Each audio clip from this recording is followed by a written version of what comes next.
आपण आज या ठिकाणी सुमननगर चेंबूर या ठिकाणी आपण अण्णाभाऊ साठे यांच्या जयंतीनिमित्त एकत्र आलेलो आहोत। जवळजवळ 1996 साली या ठिकाणी अण्णाभाऊ साठे यांचा पुतळा बसवण्यात आलेला आहे आणि जयंती छोट्या प्रमाणात साजरी होत होती।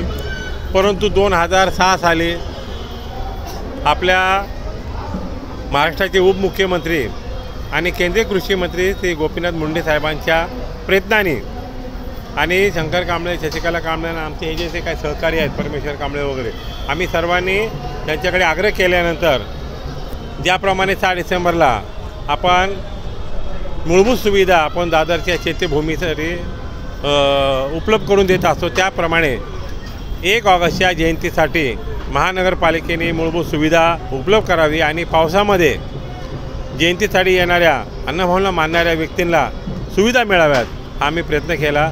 आणि त्यानंतर महानगरपालिकेने रिकरिंग बजेट म्हणून 5 लाख सुरुवातीला आणि नंतर 10 लाख रुपये मंजुरी मिळते आणि 2006 पासून या ठिकाणी जयंती म्हणजे महानगरपालिकेच्या वतीने ही मोठ्या प्रमाणात जयंती साजरी होत असते। 2016 पासून आम्ही महाराष्ट्राचे मुख्यमंत्री सन्माननीय श्री देवेंद्र फडणवीस साहेबांना आम्ही विनंती केली की तुम्ही या ठिकाणी या आणि अण्णाभाऊ साठेच्या जयंतीला तुमची उपस्थिती राहू द्या। त्याप्रमाणे 2016 पासून ते या ठिकाणी प्रत्येक वर्षी येतात आणि मातंग समाजाचे अनेक जे काय प्रश्न आहेत, जसं आता अण्णाभाऊ साठे यांचं आंतरराष्ट्रीय दर्जाचं स्मारक चिरागनगर मुंबई या ठिकाणी होत आहे। पुण्याला लवजी साळवे यांचं स्मारक होत आहे। आज पार्टीतून वेगळे करून आरटीच्या माध्यमातून मातंग समाजाचे MPSC UPSC कौशल विकासच्या योजना हे राबवण्याची सुरुवात झालेली आहे। तर हे कार्यक्रमामध्ये मोठ्या प्रमाणे समाज एकजूट सगळं मातंग समाजाच्या वतीने एकत्र आलेला आहे आणि या समाजाला हा मागासवर्गीयामध्ये 2 नंबरचा समाज आहे।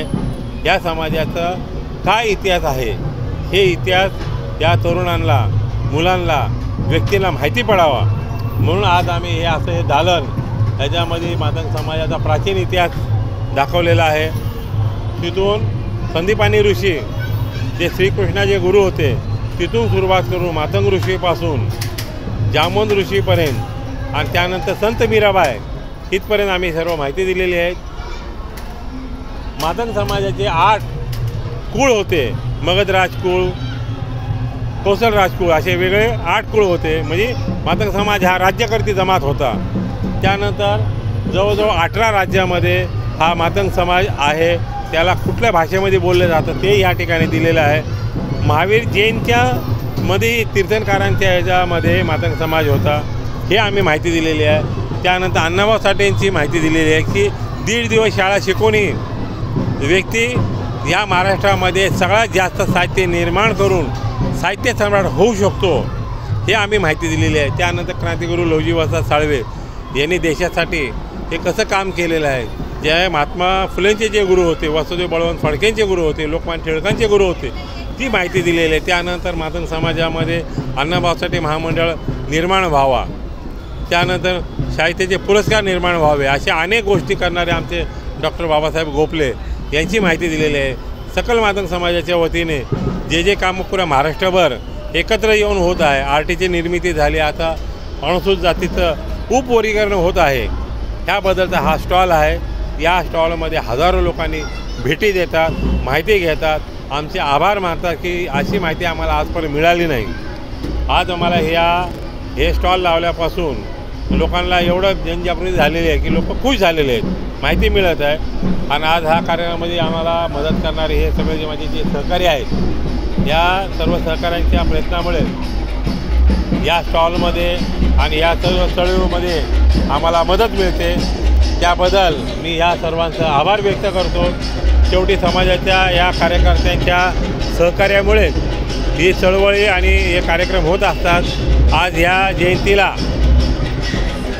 आपले जे पालकमंत्री आहेत, कौशल्य विकास मंत्री श्री मंगल प्रभात लोढासाहेब यांनी भेट दिलेली आहे. आमदार संजय उपाध्याय साहेबांनी भेट दिलेली आहे. आमदार प्रसाद लाड साहेबांनी भेट दिलेली आहे. अनेक मान्यवर सकाळपासून येत आहेत आणि आजचा हा कार्यक्रम, ही जयंती यशस्वी झाली आणि ह्याबद्दल सर्व मातंग समाजाचे, अन्नभावना मानणाऱ्या सर्व व्यक्तींचं मी आभार व्यक्त करतो. धन्यवाद. पण मातंग समाजाची मागणी अनेक वेळेला अशी आहे की आम्हाला कॅटेगरायझेशन असलं पाहिजे.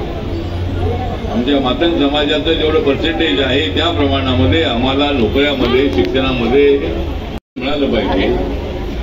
अशा पद्धतीची मागणी आहे ना. आता सुप्रीम कोर्टाने तर निर्णय दिलेला आहे. राज्य सरकारला ज्या ज्या ठिकाणी हे कॅटेगरायझेशन करायचं आहे, यापूर्वी कोर्टाचा विरोध होता.